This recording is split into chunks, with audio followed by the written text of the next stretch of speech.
The dust of the Kunar Valley settled on everything, a fine, gritty powder that coated the tongue and found its way into the sealed mechanisms of expensive rifles. It clung to the canvas of Phobe Sentinel, where soldiers moved with purpose amidst the organized chaos of war. The afternoon sun beat down mercilessly, creating heat waves that danced across the landscape like ghostly apparitions. Colonel William Connor stood ramrod straight at the landing pad, squinting against the sandstorm kicked up by the approaching Blackhawk. His face betrayed nothing but his fingers tapped a restless rhythm against his thigh. The Pentagon had sent yet another advisor to his forward operating base. Another suit who would spend 3 days taking notes before flying back to air conditioning and coffee shops, leaving the real soldiers to continue the fight. The helicopter touched down with practiced precision. The door slid open and James Harrington emerged. At 62, he moved with a deliberate economy that spoke of decades in the field. Silver hair cropped military's short-weathered face and eyes that missed nothing. He wore civilian trekking clothes rather than a uniform, but something in his bearing made the young soldier straighten involuntarily as he passed. Connor extended a hand. "Colonel Harrington, welcome to Phobe Sentinel." "Just Harrington now." The older man corrected his voice, a graveled baritone shaped by years of command. "I left Colonel behind 2 years ago." Connor nodded curtly. "Your reputation precedes you. Former SEAL Team 6, if I recall." Harrington said nothing, simply hoisting his duffel higher on his shoulder. His reputation was a carefully curated file, sanitized and compartmentalized. SEAL Team 6 was the public face of a career spent largely in shadow. What Connor knew was merely the tip of a very dark iceberg. "We've prepared quarters for you in the command section." Connor continued, already walking. "General Phillips seems to think we need strategic advisement." I assured him we have the situation well in hand. "And do you?" Harrington asked, his gaze sweeping the base perimeter, noting the sandbag positions, the patrol rotations, the sight lines to the distant ridge lines. Connor's jaw tightened. "Shadow Viper has made 3 probing attacks in the last 2 weeks. Small arms fire, some mortars. Nothing we can't handle." The name hung in the air between them. Shadow Viper, an insurgent group that had appeared 6 months ago, hitting American outposts with precision and tactical sophistication that separated them from typical Taliban or Al-Qaeda cells. Intelligence was thin, but rumors suggested a former Western military operative was leading them. "I'm here to observe, Colonel," Harrington said mildly. "Nothing more." The younger officer nodded, but his expression remained skeptical. Pentagon observers were an unwelcome distraction, regardless of their credentials. He led Harrington to a Spartan room with a cot desk and footlocker. "Briefing at 1800. Mess hall is open from 0600 to 2000. Try to stay out of the men's way. They have jobs to do." Harrington set down his bag. "Of course." When Connor left, Harrington unpacked methodically. Clothing, toiletries, a battered leather notebook, and beneath it all a classified file folder with a red border marked "Eyes Only."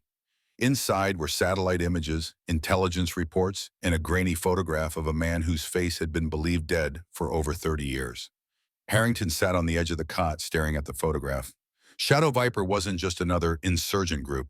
Their tactics, their timing, even their choice of targets, all bore the unmistakable signature of Project Chimera, a black operations program he had overseen during the Cold War. A program that had created 12 of the most lethal operatives in American history, trained to work alone in hostile territory, to vanish like ghosts and strike without warning. And one of them was here in Afghanistan, not dead as the official record stated, but very much alive and turning his skills against the country that had created him. Eric Blackwood, designation Chimera 7. Harrington closed the file. He hadn't come to observe. He had come to hunt. The morning sun had barely crested the eastern mountains when Harrington began his tour of the base. Without asking permission, without drawing attention, he walked the perimeter. His practiced eye noted defensive positions, fields of fire, blind spots in the security cameras. He observed patrol patterns, counted the seconds between radio checks, mentally mapped every entrance and exit. He paused near a sandbag position where a young soldier named Collins was cleaning his M4. The specialist looked up suspicious. "Can I help you, sir?" "Just getting the lay of the land," Harrington replied. "How long have you been at Sentinel?" 4 months, sir." "And the attacks? When did they start?" Collins hesitated, clearly wondering if this civilian had clearance for such information. About 6 weeks ago, first one was just probing, second one was more coordinated. Third one, he frowned. Third one, they knew exactly when to hit us between patrol shifts, almost like they could see inside the wire. Harrington nodded, eyes scanning the distant ridgelines. They're watching. Drones haven't picked up anything, Collins said. Our best guess is they've got spotters in the hills. Harrington made a non-committal sound. Blackwood wouldn't need spotters. He would have the entire fob mapped in his head, every routine, every vulnerability. It was what he had been trained to do, what Harrington himself had taught him to do. Near the eastern perimeter, Harrington found what he was looking for.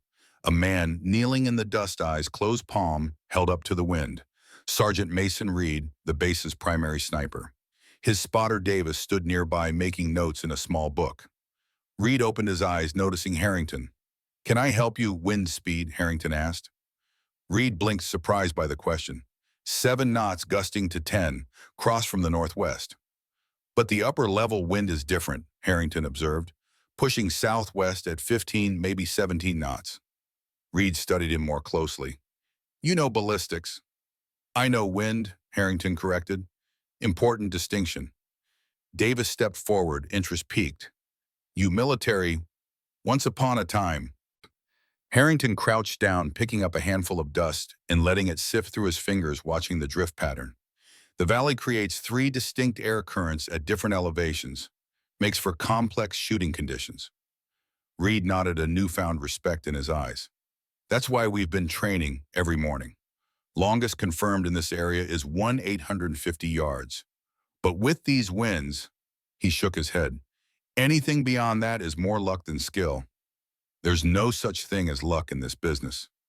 "Sergeant," Harrington said, "only preparation meeting more opportunity." Reed seemed about to respond when the sound of an approaching vehicle drew their attention. A Humvee pulled up to the main gate, dust billowing behind it. As it passed through security, Harrington straightened, a subtle tension entering his frame. The vehicle stopped near the command center and a woman stepped out. Mid-50s with streaks of silver in her dark hair, wearing the same type of civilian trekking clothes as Harrington. She moved with a quiet grace that belied her age, carrying a single backpack over her shoulder.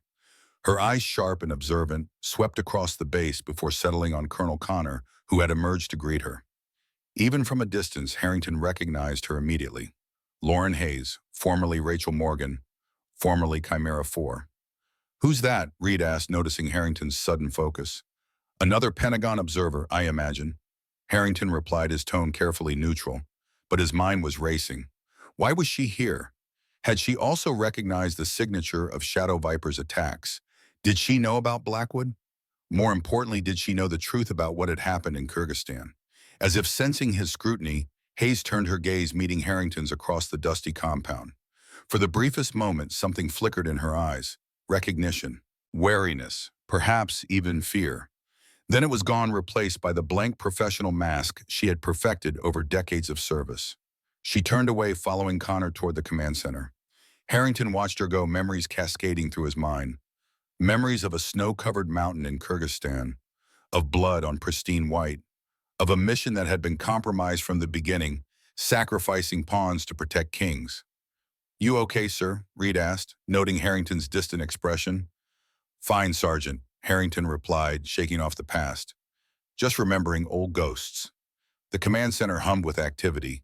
Screens displayed thermal images from Predator drones, communication officers monitored radio traffic, and intelligence analysts pored over satellite imagery.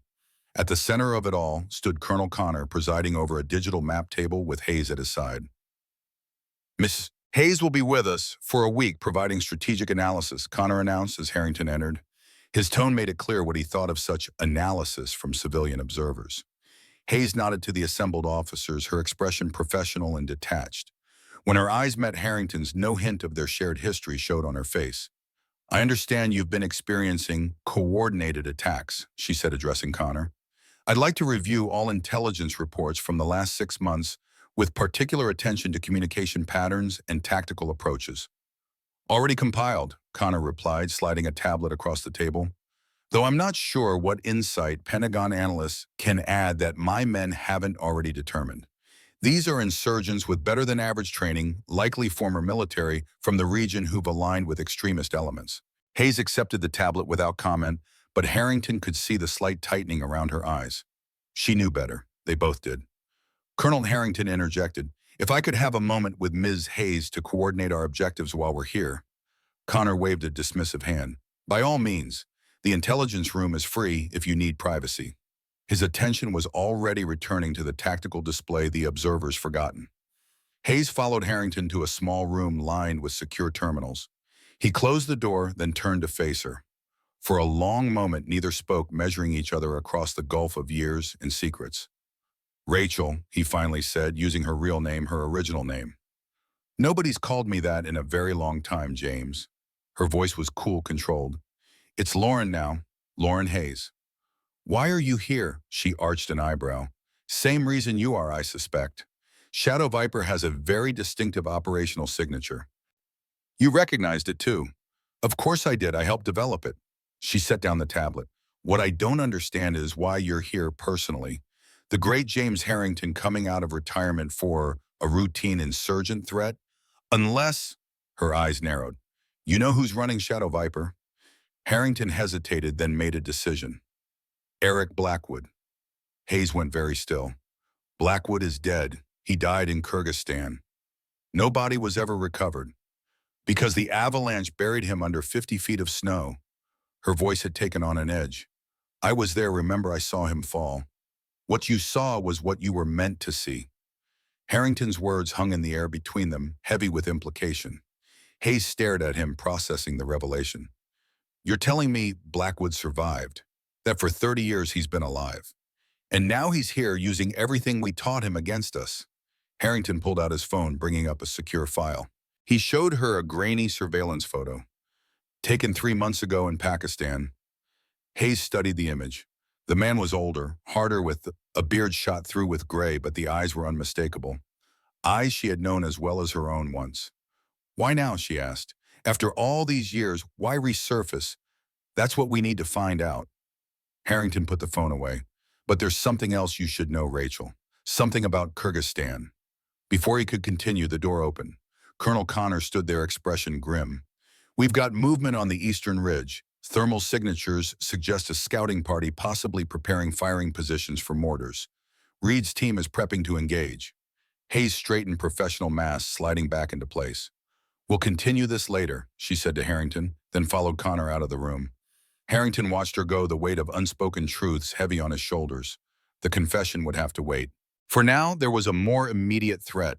The observation post sat on the northeastern corner of the FOB, providing a commanding view of the valley and the surrounding ridgelines. Reed and Davis had set up their hide, the barrel of an M2010 enhanced sniper rifle poking through a narrow slit in the sandbag position.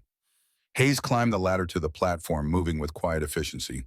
Connor followed with Harrington close behind. "3 heat signatures," Reed reported without looking up from his scope. "Ridgeline at approximately 1,900 yards. They've got what looks like a mortar tube and base plate." "Can you engage?" Connor asked. Reed adjusted his scope. "Wind's picking up, gusting to 15 knots now. It's a challenging shot, but doable." Hayes said nothing, but her eyes narrowed as she studied the distant ridge through binoculars. Harrington watched her, recognizing the mental calculations she was making. "Take the shot when ready, Sergeant," Connor ordered. Reed took a deep breath, fingers settling on the trigger. He exhaled slowly, then squeezed. The rifle cracked, the sound echoing across the valley. Through his own binoculars, Harrington watched the impact. Dust kicked up 6 feet to the left of the target. "Missed," Reed muttered. "Wind pushed it more than I calculated." He worked the bolt, chambering another round. Adjusting. He fired again. Another miss, this time high and right. "Something's off," Davis said, frowning at his Kestrel weather meter. "Wind readings aren't matching what the bullet is doing." Hayes set down her binoculars. "You're dealing with multiple wind channels," she said, speaking for the first time since arriving at the observation post. "The valley floor has a western cross, but there's an updraft along the ridge face and a third current about 1,000 yards out that's pushing northeast." Reed looked up at her, surprise evident on his face. "With respect, ma'am, I know this valley. I've been making these shots for months." "At what distance?" she asked. 600 yards is my longest confirmed year." And these targets are at 1-900. Different ballgame. She pointed to the distant ridge. The bullet is passing through three distinct wind environments. You're compensating for the first, but not the others. Reed's expression hardened. And you know this because I've made these calculations before, she replied simply. Connor interjected. Ms. Hayes, I appreciate your input, but Sergeant Reed is our most experienced sniper. Perhaps you could observe without distracting my men from their duties. Hayes nodded, stepping back. Of course, Colonel. Reed returned to his scope, made another adjustment, and fired a third time. Another miss. They're moving, Davis reported tensely, repositioning the mortar. We can't let them get that tube operational, Connor said, frustration evident in his voice. Reed, you've got one more shot before I call in an airstrike. Reed nodded grimly, determination etched on his face. He steadied himself, adjusted once more, and fired. The bullet went wide, missing by several feet. The insurgents on the ridge were now fully alerted, scrambling to set up their weapon. Connor reached for his radio. Command, this is Connor. Request immediate air support.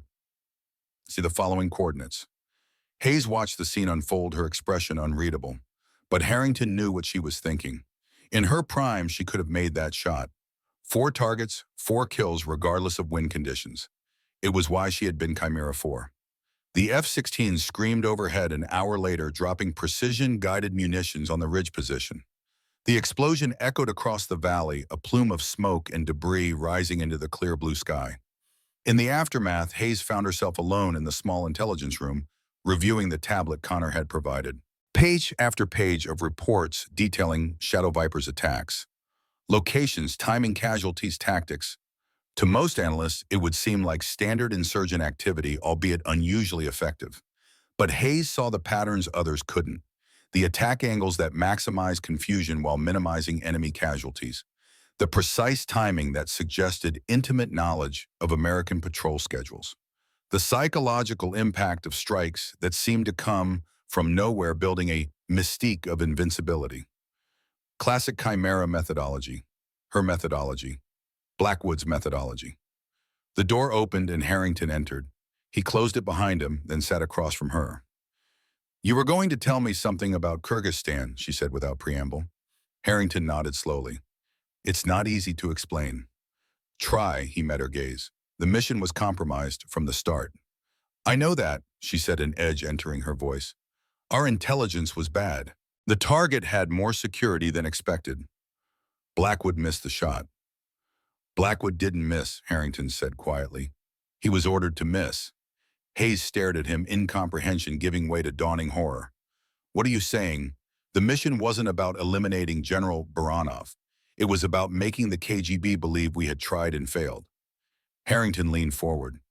There was another operation happening simultaneously, something so classified even I only knew pieces. They needed a distraction, something that would draw the KGB's attention and resources. We were the distraction, Hayes whispered. Sacrificial lambs. Harrington nodded grimly. Blackwood was given revised orders the night before.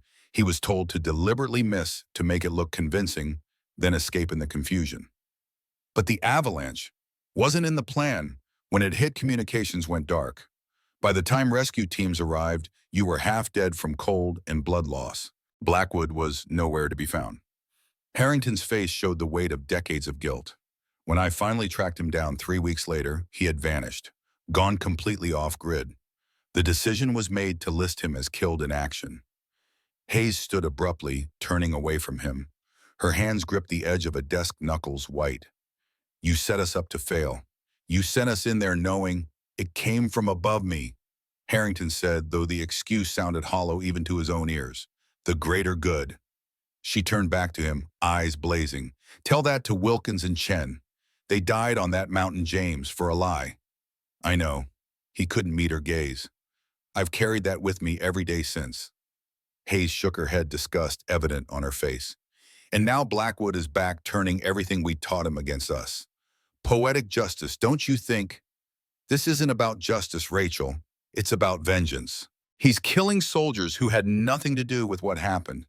Why tell me this now, she demanded, after all these years, because I need your help to stop him. Harrington stood. You knew him better than anyone. You trained together, fought together. Loved together, she added bitterly. Don't leave that part out. Harrington nodded, acknowledging the truth. You're the only one who can get inside his head. The only one who might be able to predict what he'll do next. Hayes was silent for a long moment, processing everything she had learned. Finally, she asked, does Connor know any of this? No, as far as he's concerned, we're just Pentagon observers studying insurgent tactics. And it needs to stay that way. If word gets out that an American-trained operative is behind Shadow Viper, he left the sentence unfinished, the implications clear. So we hunt him quietly. Hayes turned back to the tablet, swiping through images of attack sites. Like the old days. Like the old days, Harrington agreed. Except this time we're hunting one of our own. The mess hall buzzed with the controlled chaos of dinner time. Soldiers lined up for food, the clatter of trays and hum of conversation filling the air. Hayes sat alone at the end of a table, picking at a plate of meatloaf and mashed potatoes. Her mind was elsewhere, lost in memories of snow and blood and betrayal. A tray clattered onto the table across from her.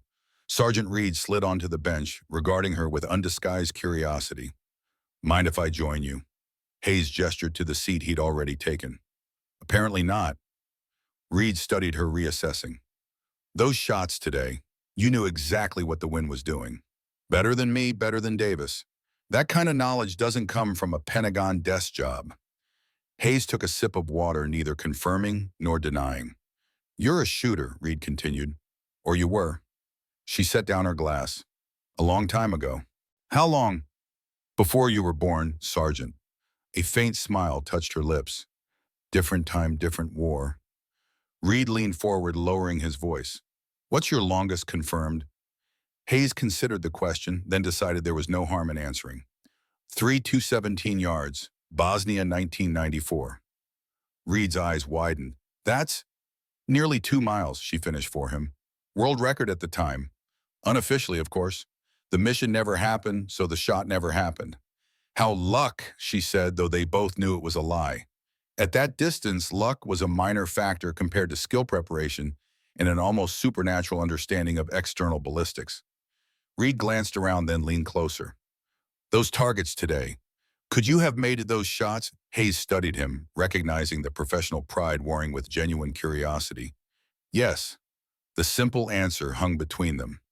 No bravado, no qualification, just quiet certainty. Would you? Reed hesitated. Would you show me what I'm missing about the wind, I mean? Before she could answer, a commotion at the mess hall entrance drew their attention. Specialist Collins burst in, face flushed with exertion.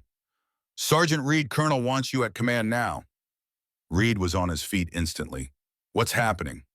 Drone spotted something on Dragon's Tooth Ridge. Some kind of equipment set up.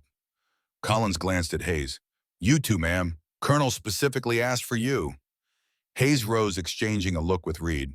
Dragon's Tooth was the highest ridge in the valley, a jagged spine of rock that dominated the western horizon. How far? Reed asked as they hurried toward the command center.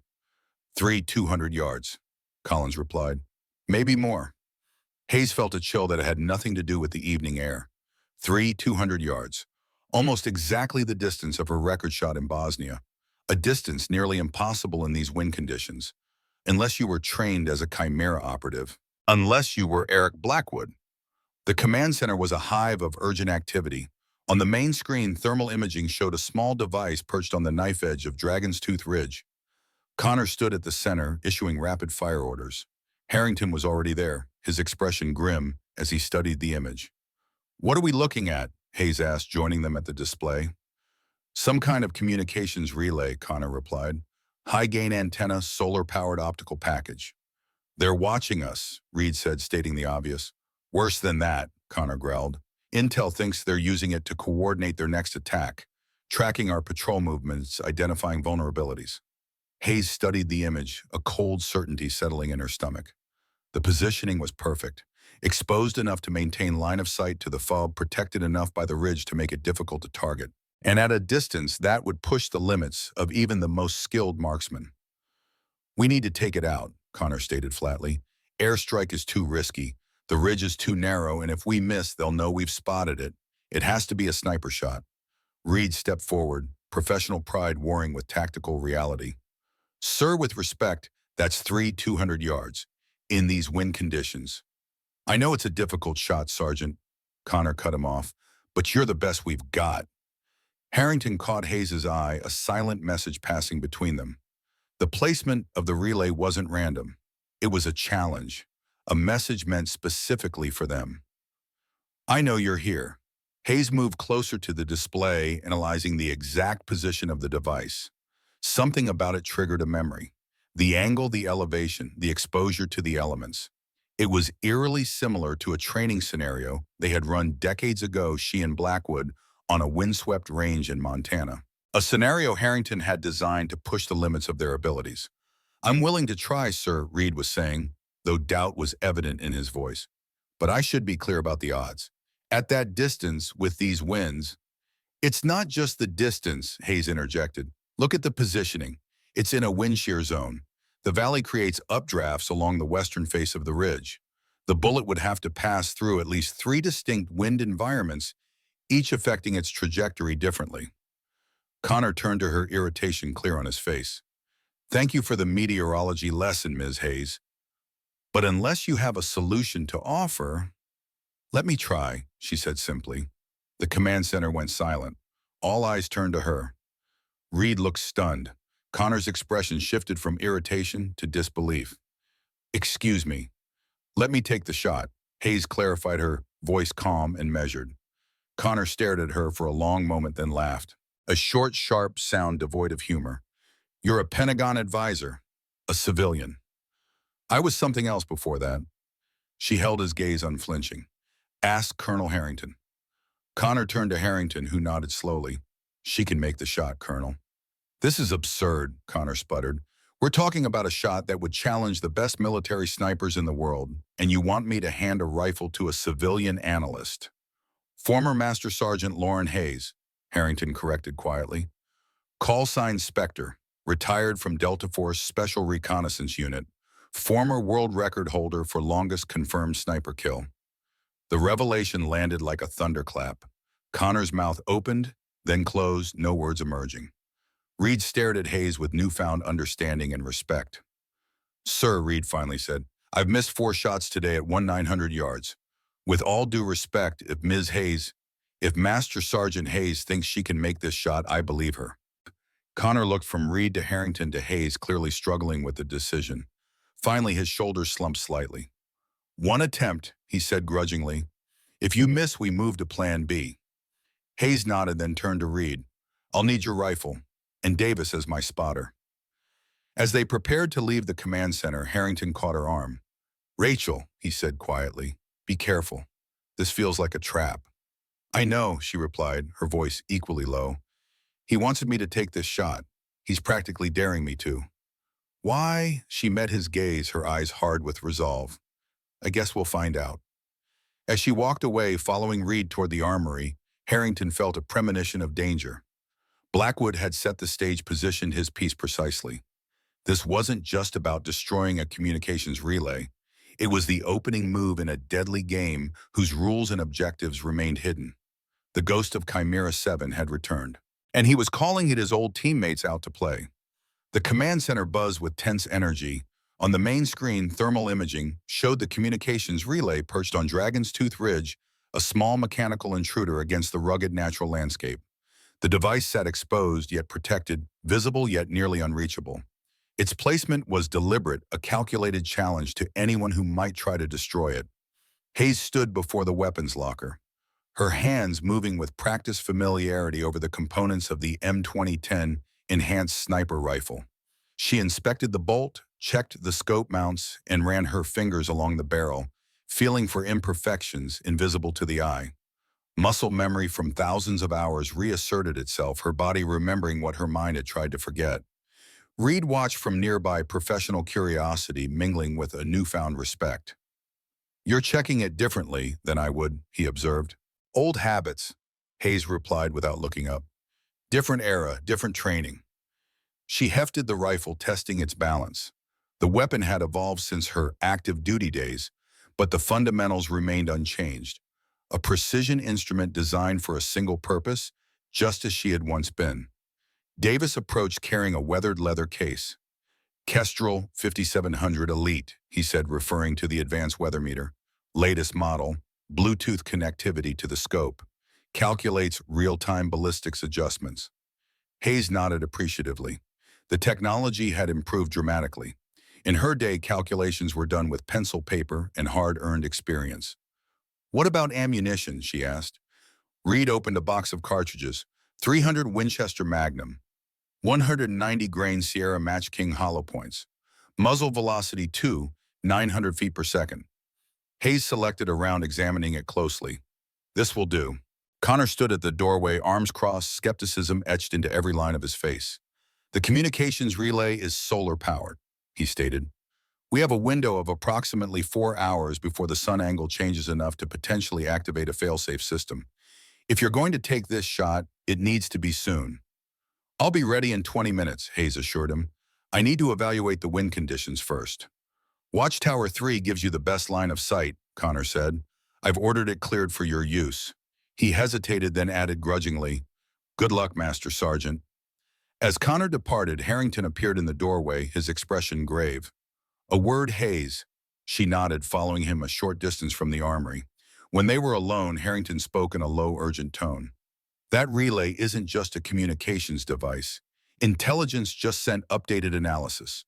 There's something else integrated into its housing, something they can't identify. Possibly a secondary system. Hayes absorbed this with a slight narrowing of her eyes. Chemical or biological? They don't know, but given Blackwood's training, Harrington didn't need to finish the thought. Project Chimera operatives were skilled in all manner of unconventional weaponry, including WMDs. He wouldn't, Hayes said, but uncertainty tinged her voice. That wasn't who he was. People change in 30 years, Rachel. Harrington's use of her real name underscored the severity of the situation, especially people who've been betrayed. Hayes was silent for a moment, processing the implications. If he wanted to deploy a chemical agent, he wouldn't need the relay. He could deliver it directly. Unless the relay is a trigger mechanism, Harrington countered, remote activation for something already in place. The possibility hung in the air between them, dark and foreboding. Hayes glanced toward the distant ridge where the device sat glinting occasionally in the sun. What game was Blackwood playing? We need to know more about what's happened in the past 6 weeks, she decided. Shadow Viper's attacks, their patterns, any unusual incidents. Blackwood doesn't do anything without multiple layers of purpose.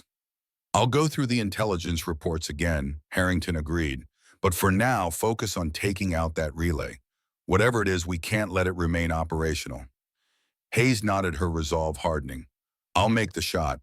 A statement of fact, not bravado. Harrington placed a hand on her shoulder, an uncharacteristic gesture from a man who rarely demonstrated physical affection. Be careful. If he knows you're here, he knows, Hayes said with certainty. That device is positioned exactly 217 yards from Watchtower 3. My record distance from Bosnia. This isn't coincidence, James. It's an invitation. Harrington's expression darkened. Or a trap. Either way, Hayes said, I'm going to accept. The climb to Watchtower 3 was steep, the metal rungs of the ladder hot from the midday sun. Hayes ascended with methodical precision, the rifle slung across her back, a small pack containing essential gears secured to her belt. Reed and Davis followed, carrying additional equipment. The platform at the top was cramped, but offered an unobstructed view of Dragon's Tooth Ridge. Hayes immediately moved to the eastern edge, setting up a spotting scope on a small tripod. She spent long minutes studying not the target itself, but the air between her position and the distant ridge. What do you see? Reed asked, unpacking his own equipment. The story of the wind, Hayes replied, her eye never leaving the scope. See that heat mirage near the valley floor? It's moving left to right about 7 knots, but look at the scrub brush halfway up the first ridge. The movement pattern is different right to left at maybe 10 knots. Reed nodded, impressed by her observation. And the upper level? Harder to read from here. We'll need the Kestrel data. She straightened, rolling her shoulders to loosen tight muscles. Davis, send up a pilot balloon. The spotter nodded, withdrawing a small helium-filled balloon from his pack. He released it, and all three watched as it ascended, gradually drifting on the complex air currents of the valley. There, Hayes said as the balloon reached approximately 2,000 feet. That's our third wind channel, northeast at 15 knots. She turned to Reed. In a shot like this, we're not just shooting through air. We're shooting through rivers of moving air, each one trying to push the bullet in a different direction. Reed watched the balloon continue its journey, disappearing into the vast blue. Most snipers would call this impossible. Most would be right, Hayes agreed. She began assembling the shooting position, laying out a small mat, setting up a sandbag rest for the rifle. So how will you do it? Davis asked, genuine curiosity in his voice. Hayes didn't immediately answer, focused on arranging the rifle just so. Finally, she looked up. By remembering what I was taught a long time ago, the impossible shot isn't about defying physics. It's about understanding physics so completely that what seems impossible to others becomes inevitable to you. She settled into position behind the rifle, her body assuming a stance perfected through countless hours of practice. Left elbow planted firmly, right hand cradling the stock cheek welded to the rest. Through the scope, the communications relay was a distant speck, barely visible to the naked eye, but clear through the powerful optics. Davis, give me a full readout, she ordered. The spotter consulted his Kestrel device. Range to target 3,217 yards. Temperature 91 degrees Fahrenheit. Humidity 22%. Barometric pressure 29.92 and stable. Density altitude 7,200 feet. Hayes processed this information, making mental calculations. Read, what would your initial adjustments be for elevation and windage? The sergeant considered carefully. With this rifle and ammunition, I'd dial 38.5 minutes of angle for elevation. For wind, probably 12 minutes right to account for the primary left to right valley current. Hayes nodded but made no move to adjust the scope.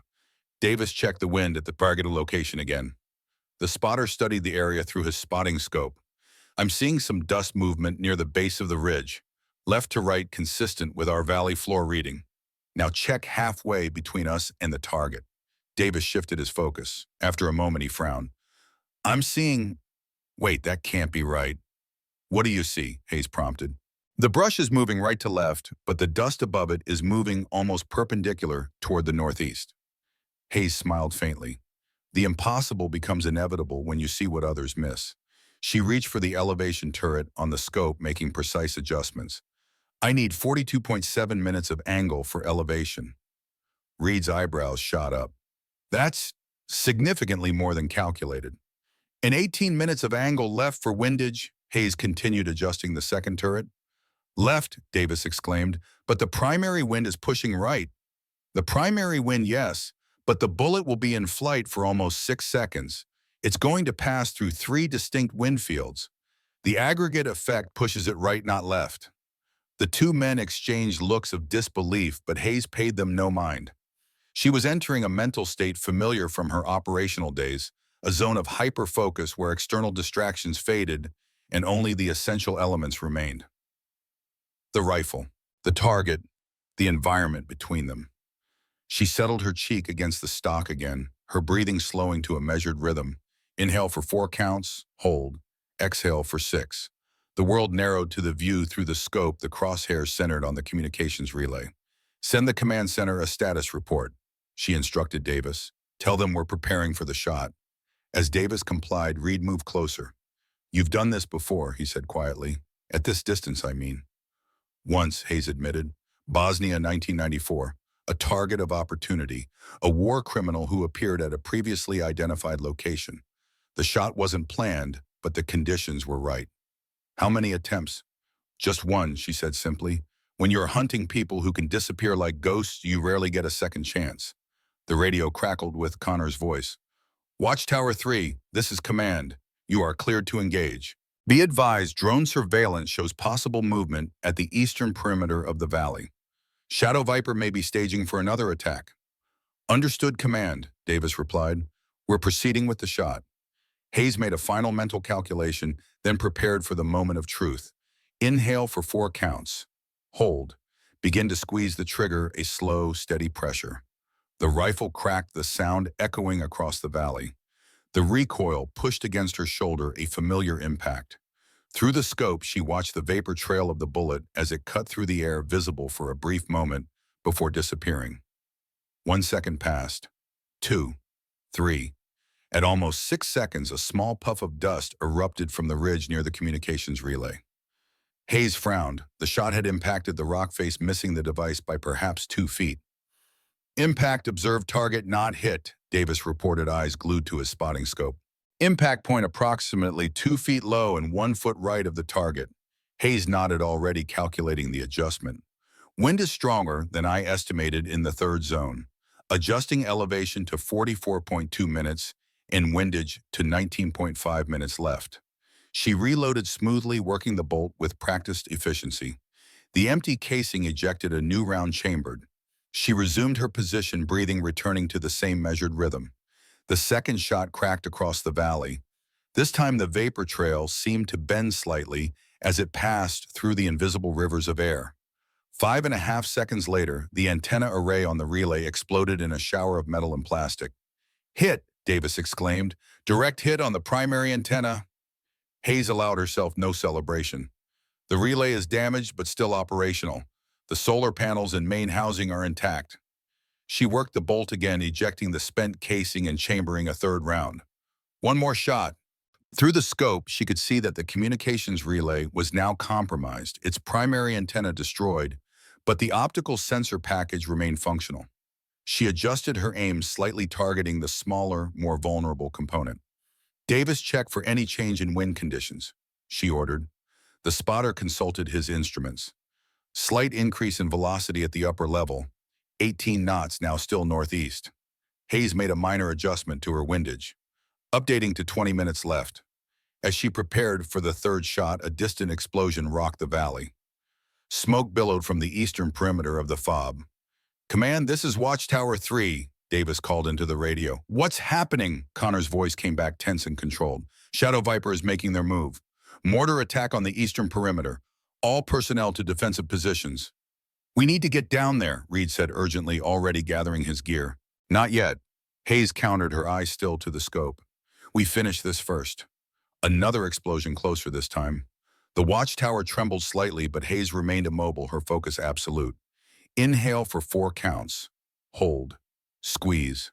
The third shot echoed across the valley, nearly drowned out by the sound of automatic weapons fire from the eastern perimeter. Through the scope, Hayes watched as the optical sensor package of the relay disintegrated, glass and electronics scattering across the ridge. "Target destroyed," Davis confirmed. "Relay is inoperable." Hayes finally relaxed, pulling away from the rifle. "Now we can go." As they hurriedly packed their equipment, Reed regarded Hayes with undisguised admiration. 3 shots, 2 hits at over 200 yards in complex wind conditions. That's not just skill, that's something else entirely. "It's remembering who I used to be," Hayes replied, slinging the rifle across her back. "For better or worse." The scene at ground level was one of controlled chaos. Soldiers ran to defensive positions, medics attended to the wounded, and officers shouted orders over the din of ongoing mortar fire. The eastern perimeter had taken the brunt of the attack, with 2 guard posts suffering direct hits. Hayes, Reed, and Davis sprinted toward the command center, dodging between moving vehicles and personnel. Inside, they found Connor directing the defense, his face set in grim determination. "Relay is destroyed," Hayes reported succinctly. Connor nodded in acknowledgement. "Good work, but now we've got bigger problems. Shadow Viper has breached the outer perimeter. At least 20 fighters, well armed and moving with tactical precision." Harrington stood nearby, studying a tactical display that showed the attackers' movements. "This isn't their usual pattern," he observed. "Previous attacks were hit and run. They're committing to this one." "Because the relay is down," Hayes suggested. "They're adapting." A soldier burst into the command center. "Sir Sergeant Reed's position has been overrun. Davis, you're needed at the southern checkpoint immediately."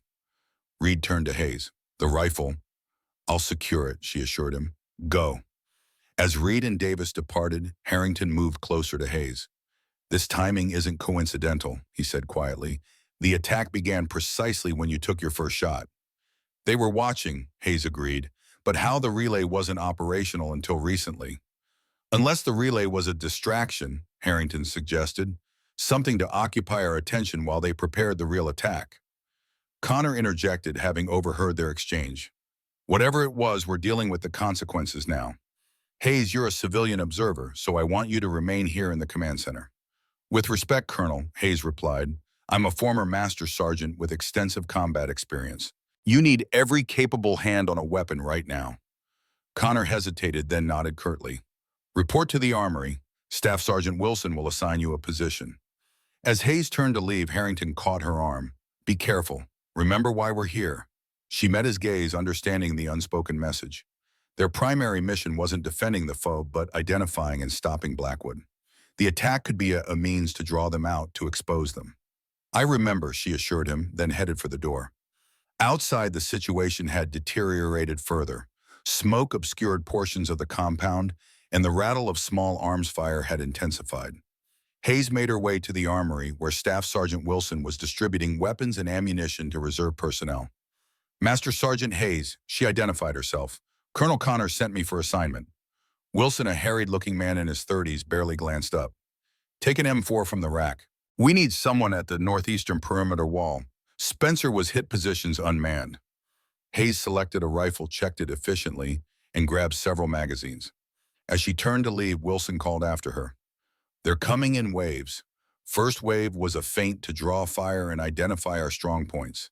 Second wave hit where we were weakest. They're not fighting like typical insurgents. No, Hayes agreed, they're not. She moved through the compound with practiced stealth keeping to cover identifying danger areas before crossing them. The northeastern perimeter was under heavy fire, with at least 5 Shadow Viper fighters using a damaged Humvee for cover as they poured rounds into the American position. Hayes took up position behind a concrete barrier, assessing the situation. 3 Marines were returning fire, but their angle was poor. She caught the eye of the senior man, a corporal with a bloodied arm. Master Sergeant Hayes, she identified herself. I've got your right flank. The corporal nodded, relief evident on his face. They've got us pinned, ma'am. Every time we try to maneuver, a sniper on the ridge picks us off. Hayes's attention sharpened. A sniper where? The corporal pointed to a rocky outcropping about 200 yards away. Up there. Took out 2 of my men with headshots. Hayes studied the position, at a cold certainty forming in her gut. The placement was perfect, the angle optimal. It was exactly where she would have set up if she were conducting this attack. Exactly where Blackwood would position himself. Cover me, she told the corporal. I'm going to work around to the eastern bunker. Better angle on that sniper position. It's exposed, ma'am, the corporal warned. You'll be in the open for at least 15 meters. I'll manage, Hayes assured him. On my mark, give me covering fire. Not at the sniper, at the fighters by the Humvee. The corporal nodded, relaying the plan to his men. Hayes took a deep breath, mentally plotting her route. The eastern bunker was a reinforced position with a narrow firing slit that would provide both cover and a clear line of sight to the sniper's location. Now, she commanded, and the Marines opened fire, drawing the attention of the fighters at the Humvee. Hayes burst from cover, moving in a rapid zigzag pattern, her footfalls silent despite her speed. She crossed the exposed area in seconds, rolling into the shelter of the bunker as bullets kicked up dust around her. Inside, she found a wounded soldier propped against the wall, his leg hastily bandaged. Sir, he acknowledged weakly. Save your strength, Hayes told him, moving to the firing slit. She raised her rifle, peering through the attached scope at the distant outcropping. The position was well concealed, but Hayes knew what to look for. The subtle distortion of a camouflage net, the faint glint of light off a scope. She adjusted her aim, compensating for distance and the crosswind. The shot wasn't particularly challenging compared to what she'd accomplished earlier, but it required precision nonetheless. As she prepared to fire, a familiar voice crackled through the radio on the wounded soldier's vest. Attention, FOB Sentinel. This is Shadow Viper. The voice was American, educated, with a faint undertone of amusement. Or perhaps I should introduce myself properly. Eric Blackwood, formerly of the United States Army, formerly of Project Chimera, formerly dead according to your records. Hayes froze her finger, hovering above the trigger. Blackwood, broadcasting on their frequency. Impossible unless... I see you found my little communication device, Blackwood continued, and disabled it quite impressively. 3 shots at over 200 yards. There's only one person I know who could make that shot. Hello, Rachel, or do you go by Lauren these days? Hayes felt her blood run cold. He knew. He'd been watching, waiting for her. Your skills haven't diminished with age, Blackwood's voice continued. I'm impressed. But then you always were the best of us, second only to me, of course. Hayes keyed the radio. What do you want, Eric? A pause, then a chuckle. She speaks after all these years. What do I want? A conversation for starters. It's been 3 decades since Kyrgyzstan, since you left me for dead in the snow. You know that's not what happened, Hayes responded, her voice steady despite the emotion churning beneath the surface. Do I? Blackwood's tone hardened. I spent 6 days trapped in a crevasse, my legs shattered, waiting for an extraction that never came. I watched our team's blood stain the snow red while you were airlifted to safety. We thought you were dead, Hayes insisted. The avalanche? Spare me, Blackwood cut her off. I've had 30 years to piece together the truth, to understand how expendable we all were. How expendable we still are. Hayes glanced at the wounded soldier who was watching her with confusion and growing suspicion. She lowered her voice. This isn't the place for this conversation, Eric. On the contrary, Blackwood replied, this is exactly the place. Look around you, Rachel. Look at these young men and women sent to fight and die for lies just like we were. Nothing has changed. The same masters, the same methods. Only the location differs. Through the firing slit, Hayes could see movement at the sniper position on the ridge. A figure standing upright, silhouetted against the sky. Blackwood deliberately exposing himself, daring her to take the shot. I could end this right now, she said into the radio, adjusting her aim. You could try, Blackwood agreed, but even if you succeeded, it wouldn't stop what's coming. The relay wasn't just for communication, Rachel. It was a timer, a countdown. Hayes felt her stomach drop. To what? To the truth, Blackwood said cryptically. The truth about Project Chimera, about what they did to us, what they made us do, about the lies they told the world to cover it all up. In the distance, the figure on the ridge raised an arm in a mocking salute. Consider today a warning shot, Rachel, a demonstration of what I'm capable of. Tell Harrington I haven't forgotten his role in all this. Tell him Chimera 7 is coming home to roost. With that, the radio went silent. Almost immediately, the sound of gunfire began to diminish. Through the firing slit, Hayes watched as the Shadow Viper fighters began an orderly withdrawal, covering each other as they fell back toward the eastern hills. The soldier beside her stirred. Ma'am, what the hell was that about? Hayes didn't answer immediately, her mind racing. Blackwood had orchestrated this entire attack not to inflict maximum damage, but to deliver a message, to announce his presence. But what had he meant about the relay being a timer? She keyed the radio again, this time to the command frequency. Command, this is Hayes. Shadow Viper is withdrawing. But we may have another problem. The communications relay might have been more than it seemed. Blackwood mentioned a countdown. Connor's voice came back tense. Explain. I can't not yet, Hayes admitted, but I recommend full CBRN protocols until we can determine if there's a chemical or biological threat. There was a pause then. Understood. All personnel implement CBRN protocols immediately. This is not a drill. Hayes helped the wounded soldier to his feet. Let's get you to the medical station. As they made their slow way across the compound, Hayes couldn't shake the feeling that they'd all just survived the opening move in a much larger game. Blackwood wasn't just seeking revenge. He was after something bigger, something that involved Project Chimera and the secrets it had kept buried for decades, secrets she herself had helped bury. The aftermath of battle brought a strange quiet to Phobe Sentinel. Medical teams treated the wounded engineers, assessed the damage to the perimeter defenses, and security details maintained vigilant watch for any sign of Shadow Viper's return. Initial reports counted 3 dead, 17 wounded, and substantial damage to the eastern section of the base. In the command center, Connor stood over the tactical display, his expression grim as he reviewed the attack pattern. They knew exactly where to hit us, he observed. Our blind spots are weaknesses. This wasn't random. Hayes, Harrington, and Reed stood nearby listening. Hayes had changed into fresh fatigues, the dust and sweat of battle still clinging to her skin.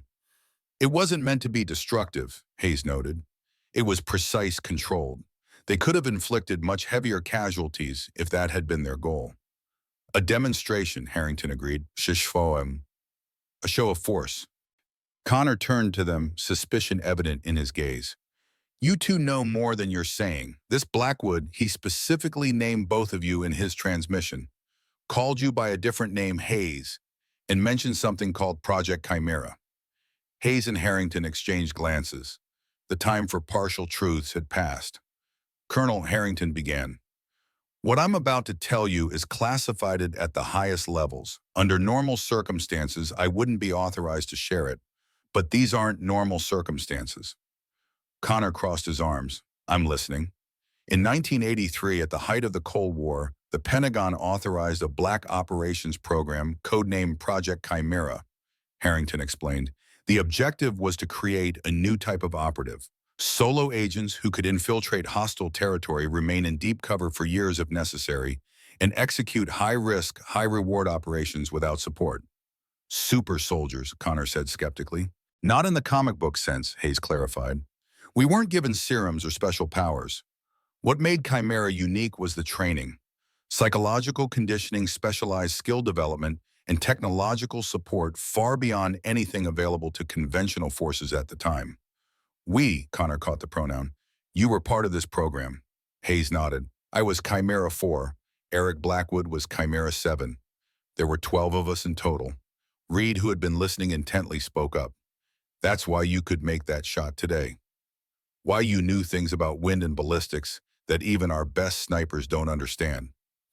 Chimera operatives were trained to operate alone in hostile territory. Harrington continued. They were given extensive training in all aspects of clandestine operations, from weapons and tactics to psychology and cultural assimilation. They were in many ways the perfect spies and assassins. So what went wrong? Connor asked. Why is one of your perfect operatives now leading attacks against American forces? Hayes and Harrington exchanged another look, a silent communication passing between them. In 1988, a mission in Kyrgyzstan went catastrophically wrong, Hayes finally said. A team of 4 Chimera operatives, including myself and Blackwood, was sent to eliminate a high-ranking Soviet general. We were compromised before we even reached the target. An avalanche hit our position. I was severely injured but evacuated. The others, including Blackwood, were presumed dead. But he survived, Reed surmised. Apparently so, Hayes confirmed, and now 30 years later, he's resurfaced with a grudge and the skills to act on it. Connor absorbed this information, his expression calculating. In the countdown, he mentioned the communications relay being a timer. Harrington shook his head. That's what concerns me most. Chimera operatives were trained in the use of all types of weapons, including chemical and biological agents. If Blackwood has deployed something, we've implemented CBRN protocols, Connor said. So far, environmental sensors show nothing unusual, but we'll maintain the alert status. A communications officer approached, tablet in hand. Sir, we've compiled the complete transcript of Blackwood's transmission, and there's something else you should see. Connor accepted the tablet, scrolling through the information. His expression darkened. Satellite imagery has picked up movement in 3 valleys surrounding our position. Multiple heat signatures consistent with the small groups of fighters. If this is accurate, Shadow Viper has at least 100 men in the area. More than enough to overrun this base if they coordinate their attack, Reed observed grimly. But that's not their objective, Hayes said with certainty. Not yet, anyway. Blackwood is playing a longer game. Connor regarded her skeptically. And how can you be so sure of his intentions? Because I knew him, Hayes replied simply, better than almost anyone. We trained together, fought together. She paused, memory surfacing. We were close. The implication hung in the air, unspoken but understood. If you know him so well, Connor challenged, what's his next move? Hayes considered the question carefully. He's established contact, demonstrated his capabilities. Let us know he has us surrounded. Now he'll wait. For what? For us to make a mistake, Harrington interjected, or for reinforcements to arrive. Reinforcements? Reed questioned. Harrington nodded grimly. There were 12 Chimera operatives. If Blackwood survived, others might have as well. And if he's managed to contact them, the possibility was too disturbing to voice aloud. One Chimera operative had managed to compromise a fortified American base with minimal resources. Multiple operatives working in concert could wreak unimaginable havoc. Connor made a decision. I'm calling in air support, and requesting additional ground forces. In the meantime, I want constant drone surveillance of the surrounding area. If Shadow Viper makes a move, I want to know immediately. As the officers dispersed to implement his orders, Connor turned to Hayes and Harrington. I want everything you know about Blackwood. Strengths, weaknesses, psychological profile, preferred tactics. Everything. Understood, Harrington agreed. And Hayes, Connor added, his tone softening slightly. That was one hell of a shot today. 3 shots, 2 hits at 217 yards. I've never seen anything like it. Hayes nodded acknowledgement but took no pleasure in the compliment. Her skill with a rifle had been bought at a terrible price. Years of her life dedicated to becoming the perfect weapon. And now she would need to use those skills against the man who had once meant more to her than anyone else in the world. The sun had set over the mountains, casting long shadows across the valley. Hayes stood on the roof of the command center, gazing out at the darkening landscape. In the distance, Dragon's Tooth Ridge was a black silhouette against the indigo sky. Somewhere out there, Blackwood was watching, waiting, planning his next move. Footsteps sounded behind her, Harrington moving with the quiet precision that had been his hallmark during his operational days. Reminds me of the Hindu Kush 1985, he said, coming to stand beside her. Operation Avalanche. I remember, Hayes replied. My first assignment after selection. You were still running the program then. Harrington nodded, his gaze fixed on the distant mountains. You were the most promising candidate we'd ever seen. Natural aptitude for languages, exceptional marksmanship, psychological resilience off the charts. But it was your adaptability that truly set you apart. You could become anyone, blend into any environment. Is this a trip down memory lane, James, or is there a point? Hayes asked, a hint of impatience in her voice. Harrington turned to face her. The point is that you knew Blackwood better than anyone. You trained together for years. You were involved. Ancient history. Maybe, but it gives you insight none of the rest of us have. Harrington's expression was grave. If we're going to stop him, we need to understand what he's really after. This isn't just about revenge for Kyrgyzstan. Hayes was silent for a long moment, organizing her thoughts. Finally, she spoke. Eric was different from the rest of us. For most of the chimeras, the program gave us purpose, identity. We were lost souls who found meaning in service. But Eric already knew who he was before he joined. He had a moral compass, a sense of right and wrong that the program never managed to completely override. That's not how I remember him, Harrington countered. He was one of our most effective operatives. He completed missions others couldn't touch. Because he believed in what he was doing, Hayes explained. He believed he was serving a greater good, protecting his country, defending democracy against the Soviet threat. If he's turned against that belief, she shook her head. Something profound must have happened to him during those 30 years. Or he learned the truth about Kyrgyzstan, Harrington suggested quietly. Hayes fixed him with a penetrating stare. What truth, James? What don't I know? Harrington seemed to age before her eyes, the weight of decades of secrets suddenly visible in the slump of his shoulders, the lines of his face. The mission was compromised from the start, Rachel, but not by accident, by design. What are you saying? Kyrgyzstan was never about eliminating General Baranov. That was the cover story. Harrington's voice had dropped to barely above a whisper. The real operation was happening simultaneously 200 miles to the south.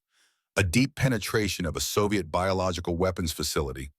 The assault on Baranov was meant to draw Soviet security forces north away from the primary objective. Hayes stared at him, comprehension dawning.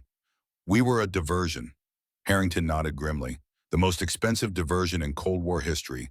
4 Chimera operatives, millions in equipment and support, all sacrificed to create a distraction.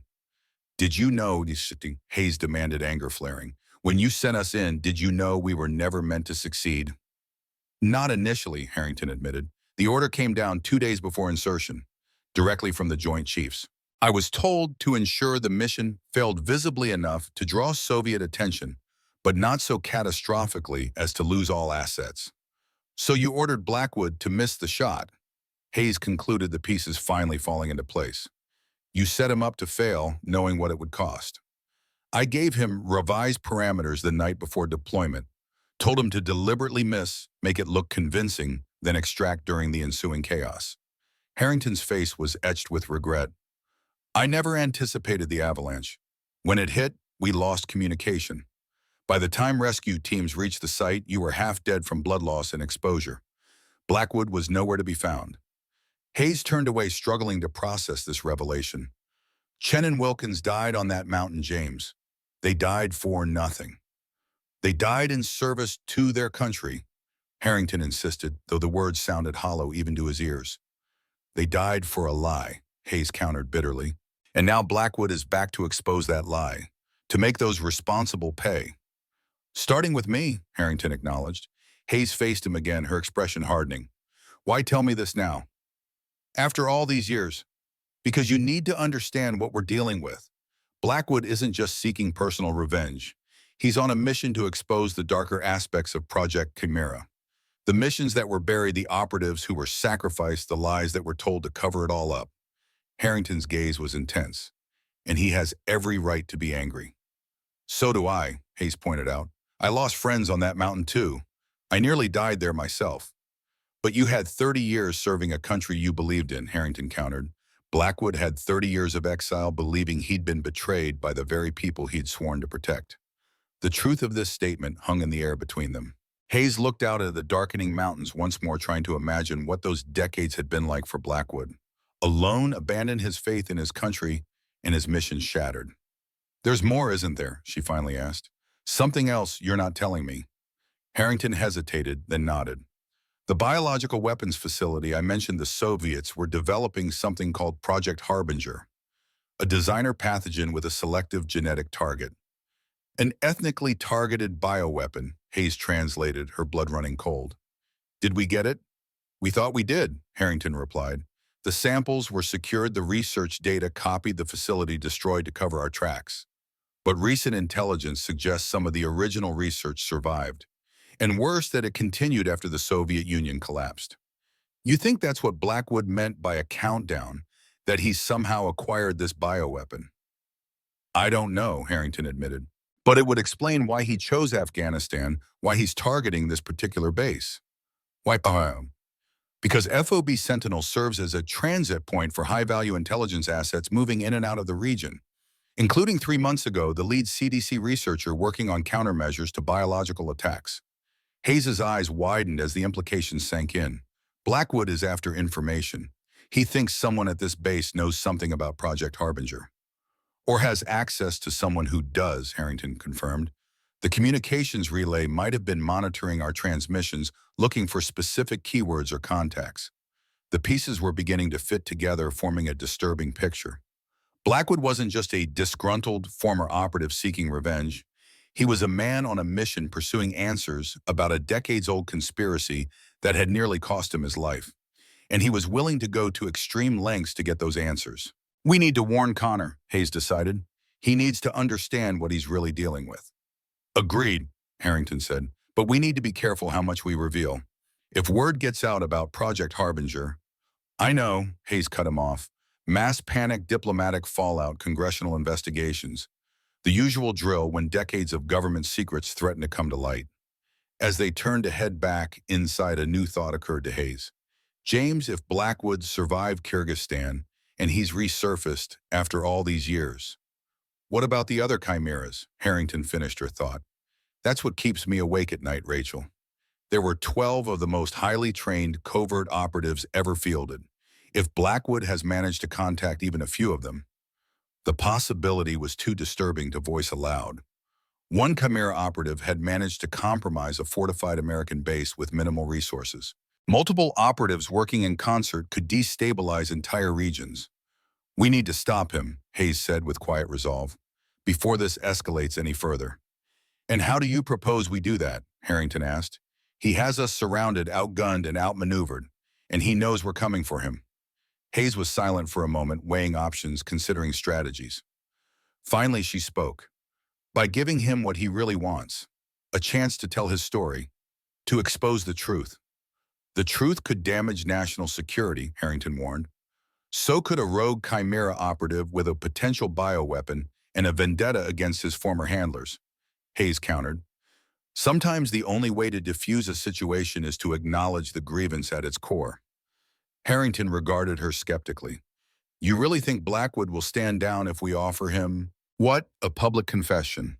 Congressional testimony about a black operation from 30 years ago. I don't know, Hayes admitted, but I know Eric. Despite everything, despite what he's become, there was a core of principle in him that the program never managed to erase. If I can reach that part of him, and if you can't, Hayes's expression hardened, then I'll do what I was trained to do, what I was created to do. I'll eliminate the threat. Even as she spoke the words, Hayes felt the weight of them. The prospect of facing Blackwood as an enemy, of potentially having to kill a man she had once loved, was a burden she had never expected to carry. But the stakes were too high for personal feelings to matter. As darkness fully claimed the valley, Hayes made a silent vow. She would find Blackwood. She would hear his truth.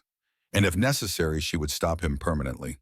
The ghost of Chimera 7 had returned, and only Chimera 4 could put him to rest. Dawn broke over Faub's sentinel with an ominous silence. No bird calls, no distant village sounds, only the muted movements of soldiers at their posts. The mountains surrounding the base stood like silent sentinels, hiding within their folds the Shadow Viper fighters that now encircled the American position. Hayes sat alone in the small intelligence room, surrounded by satellite images, topographical maps, and intelligence reports. Her eyes burned from lack of sleep, but her mind remained sharp, focused on the problem at hand. Somewhere in the mountains, Eric Blackwood was waiting for her next move. The door opened, and Harrington entered, carrying 2 steaming cups of coffee. He handed one to Hayes without a word, then settled into a chair across from her. "Anything?" he asked, nodding toward the maps. Hayes tapped a weathered finger on a small valley 8 miles northeast of the base. "Here, recent drone footage shows heat signatures consistent with a camp. Multiple small structures, camouflaged from aerial observation, but visible on infrared. Could be goat herders," Harrington suggested, playing devil's advocate. "In this region, at this altitude," Hayes shook her head. "And look at the pattern of the structures. Classic Chimera forward operating configuration. Blackwood is practically announcing his presence." Harrington studied the image. "He wants us to find him." "He wants me to find him," Hayes corrected. "This is personal, James. Has been from the moment he positioned that relay at exactly my record distance." "The question is why," Harrington mused. "What does he gain by drawing you out specifically?" Hayes leaned back, her eyes distant with memory. "In Chimera training, we were taught that personal connections are vulnerabilities to be exploited. Emotional attachments create blind spots, compromise judgment. You think he's counting on your history to give him an advantage? Or he genuinely wants to face me," Hayes countered, "to get answers about what happened in Kyrgyzstan, to understand why I didn't come back for him." The unspoken truth hung between them. She hadn't gone back because Harrington had told her Blackwood was dead. Another lie in a mission built on deception. The door opened again, and Colonel Connor entered, his face drawn with fatigue, but his bearing as military precise as ever. "We have a situation," he announced without preamble.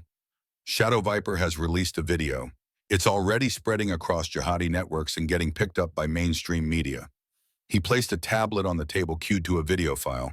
Hayes and Harrington leaned forward as Connor pressed play.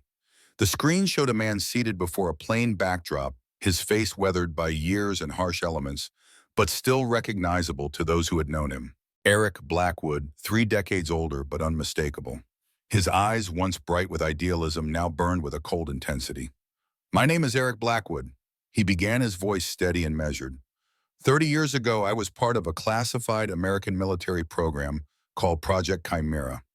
I am making this statement to bring to light the crimes committed by the United States government against its own soldiers and against international law." Hayes felt her chest tighten. This was what Blackwood had meant by a countdown. Not a bioweapon, but the truth. A different kind of weapon, but potentially just as devastating. "In 1988, I was deployed as part of a 4-person team to eliminate a Soviet general in Kyrgyzstan," Blackwood continued. "What I didn't know was that our mission was compromised from the start. We were sent in not to succeed, but to fail spectacularly, to serve as a distraction for another operation targeting a biological weapons facility." On screen, Blackwood's expression hardened. "2 members of my team died in that operation. I was left for dead, my legs shattered, trapped in a crevasse for 6 days before I managed to extract myself. The United States government declared me killed in action, wrote me out of existence while I spent years recovering in a remote village." Connor paused the video, turning to Harrington and Hayes. Is this true? Harrington's face was ashen. Some of it. The mission was compromised, yes, but not all the details are accurate. What about the biological weapons facility? Connor pressed. Was that real? Hayes answered before Harrington could. Yes, Operation Stillwater, a deep penetration of a Soviet bioweapons lab developing an ethnically targeted pathogen codenamed Project Harbinger. Connor's eyes widened. Jesus Christ. And you knew about this? I found out yesterday, Hayes said, her voice tight with controlled anger. 30 years after the fact. Connor unpaused the video. Blackwood was now standing, gesturing to a table covered with documents. I have here the complete records of Project Chimera. Operational details, mission parameters, and most damning of all, internal communications authorizing the sacrifice of Chimera operatives to maintain plausible deniability. These documents prove that the United States government repeatedly violated international law, the Geneva Convention, and its own constitutional principles in the name of national security. Blackwood leaned forward, his gaze seeming to penetrate the screen. I am releasing these documents in stages over the next 48 hours unless my demands are met. I want a full congressional investigation into Project Chimera. I want accountability for those who authorize these missions. And I want recognition for the operatives who died serving a country that treated them as expendable. The video ended with Blackwood's final words. The first document release will occur in 12 hours. The clock is ticking. Connor shut off the tablet, his expression grim. This video went live 3 hours ago. That gives us 9 hours before he releases God knows what classified information. Washington is in full panic mode. The president has been briefed, the Joint Chiefs are in emergency session, and I've been ordered to neutralize the threat by any means necessary. Killing Blackwood won't stop the document release, Hayes pointed out. He'll have fail-safes, dead man switches. Then we need to capture him, Connor decided. Secure the documents, prevent the release. Harrington shook his head. Blackwood is too smart for that. He'll have copies stored in multiple locations, automated release mechanisms. So what do you suggest? Connor demanded. We just let him expose decades of classified operations. The damage to national security would be incalculable. Hayes had been silent, her mind working through the problem. We talked to him, she said finally. Both men turned to her, surprise evident on their faces. Talk to him, Connor repeated incredulously. The man is threatening to release top-secret information. He's surrounded by a small army of insurgents. And your solution is to talk to him. Yes, Hayes confirmed, her voice calm and resolved. Because underneath all of this, what Blackwood really wants is acknowledgement. Recognition of what was done to him, to all of us. He wants the truth to come out, but he's giving us a chance to manage that truth. You can't possibly know that, Connor objected. I know Eric, Hayes insisted. Despite everything that's happened, despite what he's become, there was a core of principle in him that the program never managed to erase. He believes in justice, not vengeance. If I can reach that part of him, and if you can't, Harrington asked quietly. Hayes met his gaze unflinchingly. Then I'll do what I was trained to do, what I was created to do. I'll eliminate the threat. Connor considered her words, clearly weighing options. Finally, he spoke. How would this conversation even take place? We can't exactly invite him onto the base for coffee. No, Hayes agreed. I go to him. Out of the question, Connor said immediately. Even if we could guarantee your safety, which we can't, I'm not authorizing a civilian to negotiate with a terrorist. I'm not a civilian, Hayes corrected. I'm a retired master sergeant with specialized training specifically relevant to this situation. And I'm not proposing to negotiate. I'm proposing to buy us time while you prepare a more permanent solution. Connor's eyes narrowed. What kind of solution did you have in mind? Hayes glanced at Harrington. James, you still have contacts at the Pentagon, people who knew about Project Chimera who were involved in the authorization chain? Harrington nodded slowly. A few. Most have retired or died, but there are still some in positions of influence. Get them on the phone, Hayes instructed. Tell them we need a statement, something that acknowledges enough of the truth to satisfy Blackwood without compromising current operations or personnel. A limited hangout, Harrington translated. Admit to some mistakes to protect the bigger secrets. Exactly, Hayes confirmed. It's our best chance to contain this situation. Connor still looked unconvinced. And you think Blackwood will accept that partial disclosure? I don't know, Hayes admitted, but it gives us a starting point for negotiation. And more importantly, it gives me a reason to meet with him face to face. The three fell silent, each considering the implications of this strategy. Finally, Connor spoke. I'll take this up the chain of command, but I want a backup plan. If diplomacy fails, we need a military solution ready to go. Understood, Hayes agreed. But I need 12 hours. 12 hours to try it my way before we resort to force. Connor studied her, measuring her resolve. You have 6. After that, I deploy everything we've got to neutralize the threat. He turned and left without another word. Harrington and Hayes exchanged glances. 6 hours isn't much time, he observed. It's enough, Hayes said, already moving to gather her gear. I just need to reach Eric, to make him understand that there are better ways to get justice than burning everything down. Harrington caught her arm as she passed. Rachel, he said softly, using her old name. Be careful. The Eric Blackwood you knew died in Kyrgyzstan. The man out there now has had 30 years to nurture his grudge, to plan his revenge. Hayes gently removed his hand. I know, James, but I have to try. Because if I don't, a lot of people are going to die on both sides. The Black Hawk helicopter thundered over the rugged terrain, following the contours of the land to minimize its radar signature. In the passenger compartment, Hayes checked her equipment one last time.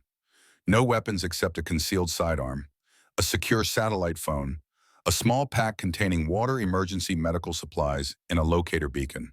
Sergeant Reed sat across from her, his expression a mixture of concern and admiration. Still think this is crazy, he shouted over the rotor noise. Hayes managed a tight smile. It is crazy, but sometimes crazy is all we've got.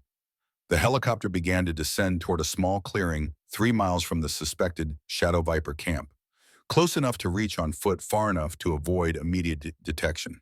Remember, Reed said as they neared the ground, we'll maintain position here for extraction. Emergency signal is 3 clicks on this frequency. He handed her a small radio. Hayes tucked it into her vest. I won't need it. With respect, ma'am, you don't know that. The helicopter touched down, kicking up a swirl of dust and debris. Hayes unstrapped herself and moved to the door. Before jumping out, she turned back to Reed. If I'm not back in 6 hours, don't come looking for me. Tell Connor to proceed with the military option. Reed nodded grimly. Good luck, Master Sergeant. Hayes dropped to the ground and moved quickly away from the helicopter, which immediately lifted off again, disappearing over a ridgeline. Alone now, she oriented herself using a small GPS unit, then began the hike toward Blackwood's position. The terrain was challenging, steep slopes covered in loose shale, giving way to narrow goat paths that wound between towering rock formations. Hayes moved with the quiet efficiency of someone accustomed to operating alone in hostile territory. Her senses were hyper-aware, cataloging sounds, movements, changes in the air. After an hour of steady progress, she paused on a ridge overlooking a small, sheltered valley. Through binoculars, she could see the Shadow Viper camp, 6 small structures camouflaged with local materials. Men moving about with purpose, carrying weapons. Professional discipline evident in their movements and positioning. No sign of Blackwood himself, but Hayes hadn't expected to spot him easily. He would be in the most defensible position, protected by layers of security watching for approach. As if to confirm her thought, a voice spoke from directly behind her. You're getting rusty, Rachel. I heard you coming from 50 meters away. Hayes froze, then slowly turned. There, perched on a boulder she had passed minutes before, sat Eric Blackwood. He wore the weathered clothing of a local fighter, his beard gray, and trimmed his face deeply lined by sun and time. But his eyes were unchanged still, that piercing blue that had once looked at her with such intensity. Hello, Eric, she said, keeping her voice neutral. Blackwood studied her, his expression unreadable. You look good. The years have been kinder to you than to me. Depends on how you measure kindness, Hayes replied. A ghost of a smile touched Blackwood's lips. Still philosophical, I see. He gestured with his rifle, a well-maintained M14. I assume you're armed. Sidearm only, left leg holster. Blackwood nodded to 2 men who materialized from behind rocks, their own weapons trained on Hayes. Check her. The men approached cautiously, one keeping his rifle aimed at her head, while the other patted her down with professional thoroughness. He removed her pistol, the radio, and her pack, bringing them to Blackwood for inspection. Standard issue Glock, Blackwood noted, examining the pistol. One round in the chamber, full magazine. You weren't planning on a shootout. I came to talk, Hayes confirmed, about your video, about your demands. And the government sent you because they didn't send me. I volunteered. Blackwood considered this, then nodded to his men. Take her gear back to camp. We'll follow in a few minutes. The men departed, leaving Hayes and Blackwood alone on the ridge. For a long moment, neither spoke, both measuring the changes 3 decades had wrought. Finally, Blackwood broke the silence. Why did you come, Rachel Rowley? To stop you from making a mistake, she answered honestly. Releasing those documents won't bring you the justice you're looking for. It will just create chaos, endanger lives. Lives like James Harrington's. Blackwood's voice hardened. The man who sent us into a trap and then wrote us off as acceptable losses. He was following orders, Hayes said, though the defense sounded hollow even to her own ears. The eternal excuse of men without conscience, Blackwood observed bitterly. Just following orders, the same justification used at Nuremberg. Hayes changed tack. The men in that phobe had nothing to do with Kyrgyzstan, Eric. Most of them weren't even born when it happened. They don't deserve to die for the sins of their superiors. I have no intention of killing them, Blackwood replied, seeming genuinely surprised by the suggestion. The attacks on your base were precise, controlled, designed to demonstrate capability, not inflict maximum casualties. And the communications relay, was that also just a demonstration? A smile ghosted across Blackwood's face. That was a test. For you, I wanted to see if you still had the skills, the precision. You didn't disappoint. What about Project Harbinger? Hayes pressed. The biological weapon from the Soviet facility. Do you have it? Blackwood's expression darkened. So Harrington finally told you about that 30 years too late. He stood slinging his rifle over his shoulder. Walk with me, Rachel. There are things you need to see. He led her along a narrow path that wound down the ridge toward the valley below. As they walked, he spoke, his voice carrying the weight of decades. After Kyrgyzstan, after I dragged myself out of that crevasse with a shattered leg, I spent 2 years recovering in a village on the Chinese border. The locals took me in, hid me from Soviet patrols. When I was strong enough to travel, I made my way to Pakistan, then India, surviving on odd jobs, and the skills Chimera had taught me. We thought you were dead, Hayes said quietly. That was the official story, Blackwood agreed. Much neater that way. No loose ends, no uncomfortable questions. They reached the valley floor, following a dry stream bed toward the camp. Blackwood continued his story. In 1990, I found myself in Kazakhstan, working as a security consultant for a mining company. One day, a truck arrived from a remote facility in the mountains. The workers unloading it became violently ill. 3 died within hours. The symptoms were distinctive. Hemorrhagic fever, but with a neurological component I'd never seen before. Hayes felt a chill that had nothing to do with the mountain air. Project Harbinger. Blackwood nodded grimly. What was left of it? After the Soviet Union collapsed, the facility had been abandoned. Local scavengers had broken in, taken what they could sell. Some of the materials had found their way to the black market. My God, Hayes breathed. A weaponized pathogen in the hands of arms dealers. It gets worse, Blackwood said. I tracked the source, found the abandoned lab. Most of the samples had degraded beyond viability, but the research data was intact. And it showed that Project Harbinger wasn't just any bioweapon. It was designed with a specific genetic target. Ethnically selective, Hayes recalled Harrington's words. Americans, Blackwood confirmed, specifically Americans of European descent. The perfect weapon against the U.S. military of the Cold War era. They had reached the outskirts of the camp now. Blackwood led her to the largest structure, a reinforced tent with a portable generator humming outside. He held open the flap, gesturing for her to enter. Inside, Hayes was surprised to find not a primitive command post, but a sophisticated mobile laboratory. Computer equipment lined one wall while the other held sealed containers, microscopes, and other scientific equipment. Welcome to my life's work, Blackwood said, following her gaze. For 25 years, I've been tracking down every fragment of Project Harbinger, securing samples, destroying what I could, containing what I couldn't. Hayes stared at him, understanding dawning. You've been trying to prevent the weapon from being used. Someone had to, Blackwood said simply. Our government knew about the threat, but did nothing. Too politically sensitive, too many careers at risk if the truth came out about Operation Stillwater. So I took it upon myself. He moved to a computer typing in a password. A series of images appeared on screen, satellite photos of remote facilities, documents in Russian and Arabic medical reports. 3 months ago, I intercepted communications suggesting that a remnant of Project Harbinger had surfaced in Afghanistan. A terrorist group claiming to have acquired a special weapon that would target American forces specifically. Shadow Viper, Hayes surmised. No, Blackwood corrected. Shadow Viper is mine. I created it, recruited fighters, built it into a credible threat, specifically to gain access to terrorist networks in the region, to find the bioweapon before it could be deployed. The revelation hit Hayes like a physical blow. Blackwood hadn't turned against his country. In his own way, he had continued to serve it, hunting down a threat that official channels had chosen to ignore. The communications relay, she said slowly. You were monitoring Phobie Sentinel's transmissions, looking for information about the weapon. The base serves as a transit point for high-value intelligence assets, Blackwood confirmed. 3 months ago, the CDC's lead researcher on biological countermeasures passed through on her way to inspect a suspicious outbreak near the Pakistan border.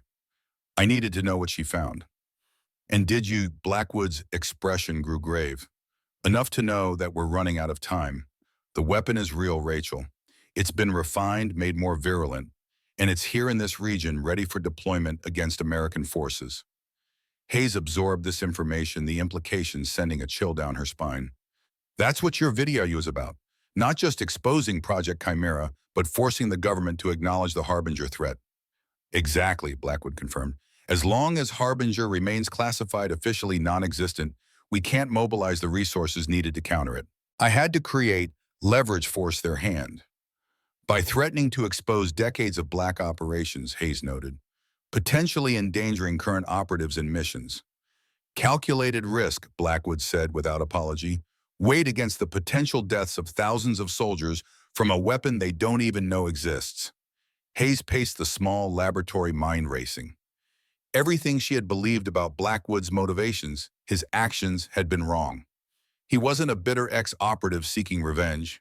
He was a patriot pursuing the only course left available to him. The attacks on the Phobie, she said. Why target us specifically? Because FOB Sentinel is the intended ground zero for the Harbinger release, Blackwood revealed. My sources indicate the attack is planned within the next 72 hours. I've been trying to identify the delivery mechanism, the exact timing. And your ultimatum, the document release, a distraction, Blackwood admitted. Designed to focus attention on me on Project Chimera while I continued my real work. I needed access to certain classified systems that only activate during a national security crisis. The threat of exposure creates that crisis.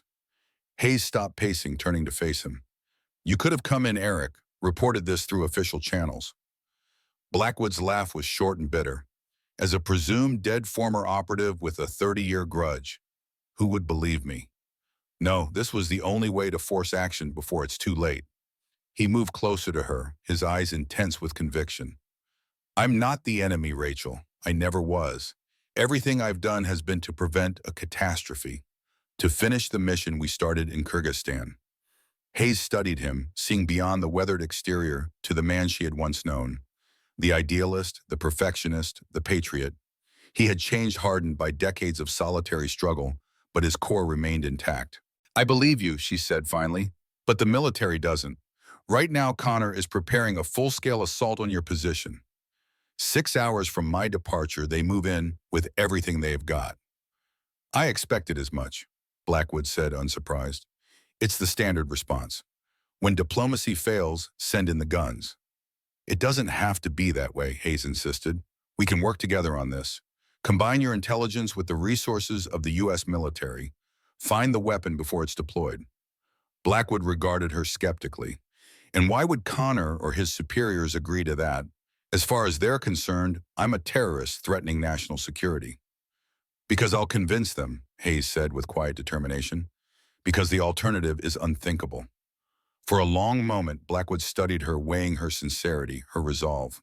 Finally, he nodded. You always were the diplomatic one, the voice of reason in the chaos.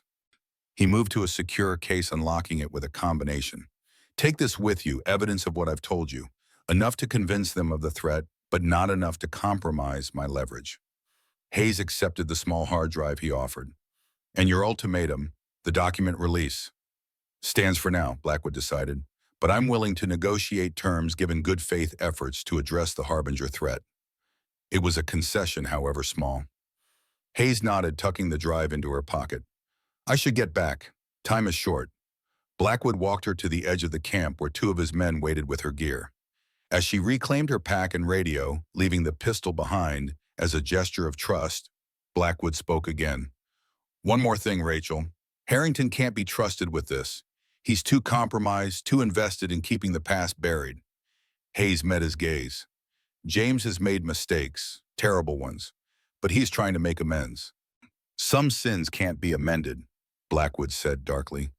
Only atoned for. The weight of his words hung in the air between them. Hayes shouldered her pack, then impulsively reached out, gripping Blackwood's forearm in the gesture they had once used as Khmer operatives, a symbol of trust between equals. I'll be back, Eric, with help. We'll finish this together. A shadow of the old Blackwood emerged in his brief smile. Just like Ankara 1987. Better outcome this time, Hayes promised. No explosions. I'll believe that when I see it. Blackwood released her arm. You have 5 hours before I begin the document release. Make them count. Hayes nodded, then turned and began the journey back to the extraction point. As she climbed the ridge, she glanced back once.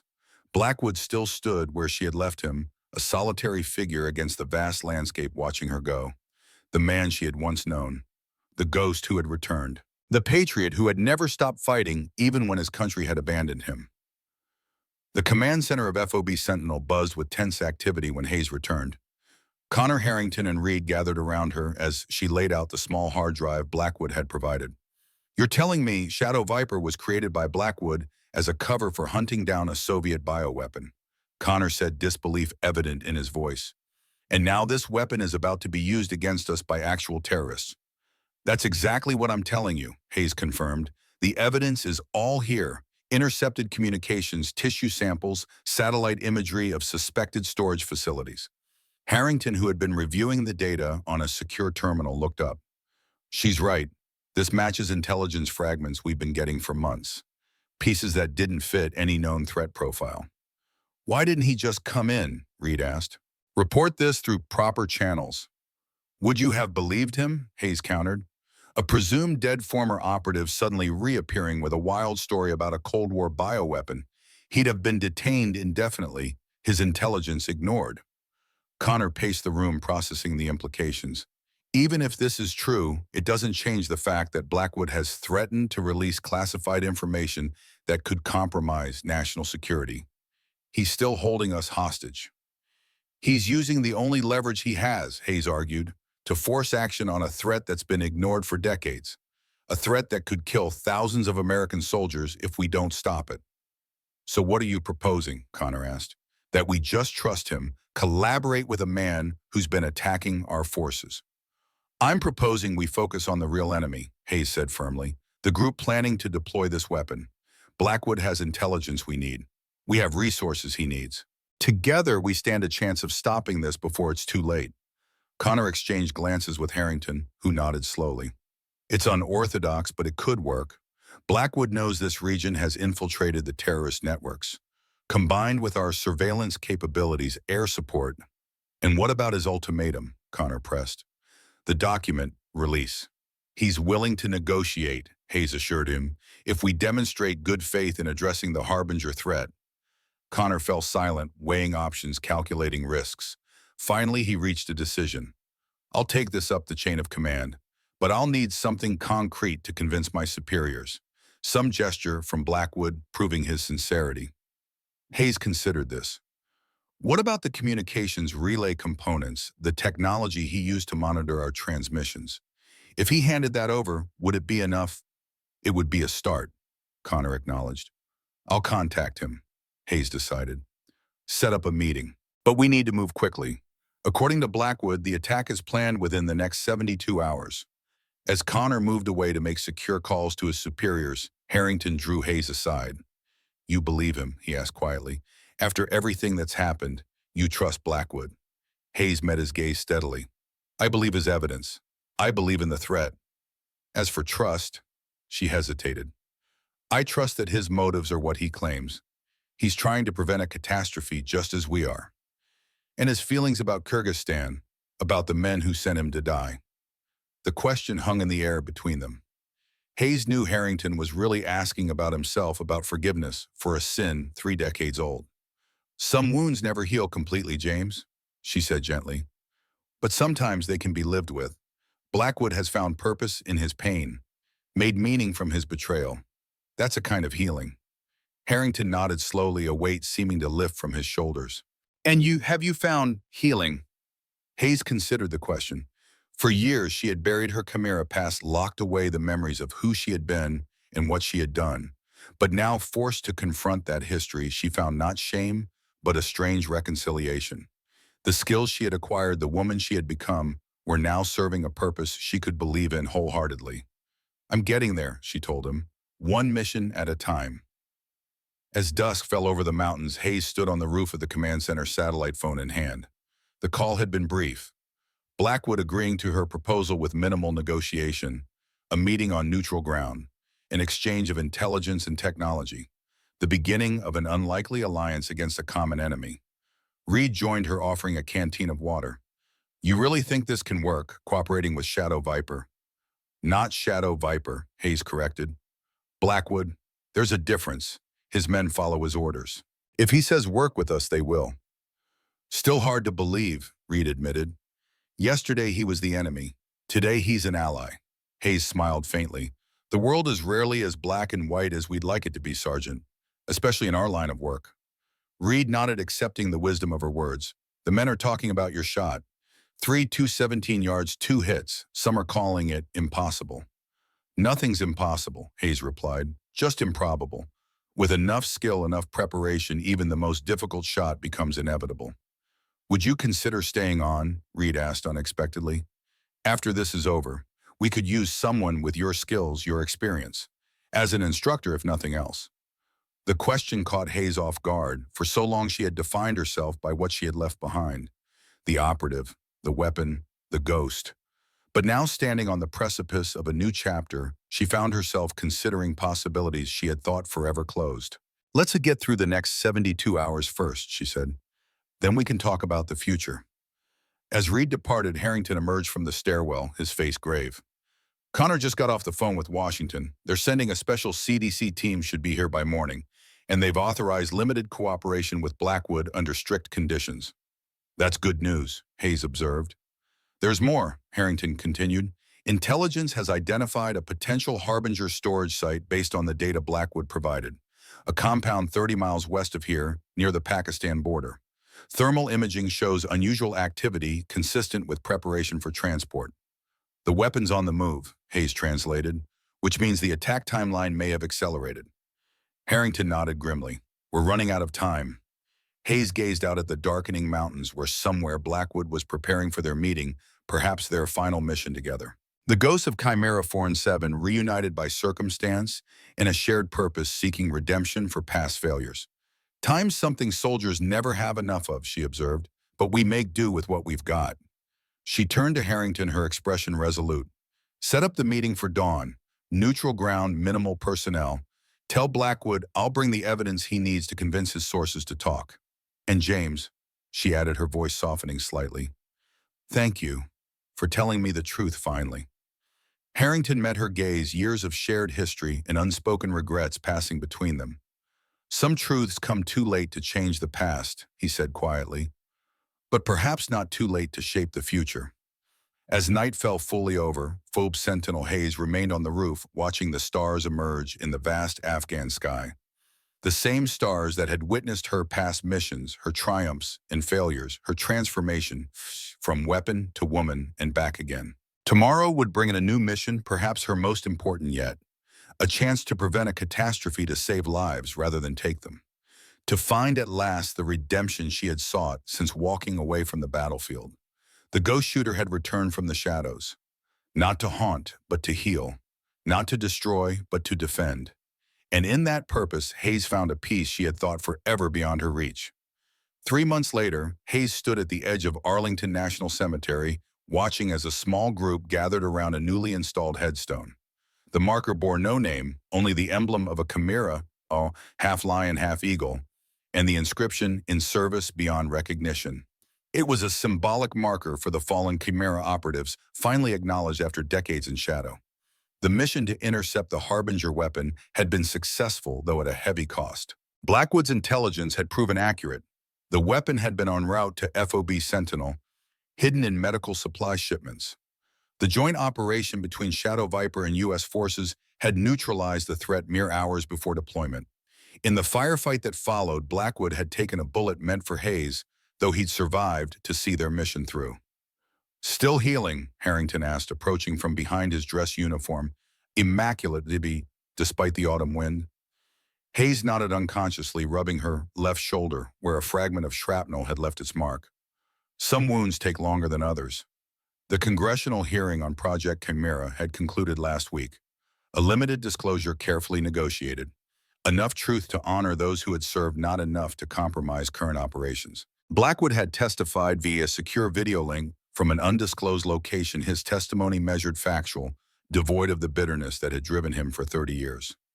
"He's requested a meeting," Harrington said, handing her a sealed envelope. "Just the three of us. Says he's found something about the other chimeras." Hayes accepted the envelope, feeling its weight. "In Washington approved this. Let's just say certain people owe us a favor after Harbinger." Harrington's smile was thin but genuine.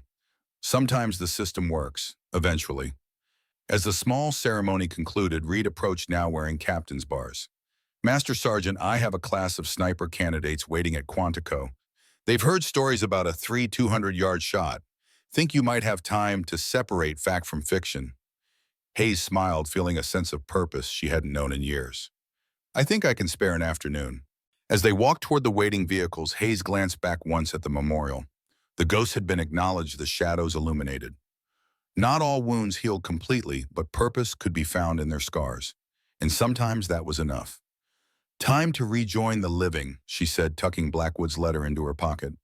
There would be other missions, other threats. But for now, for this moment, she had found her way back into the light.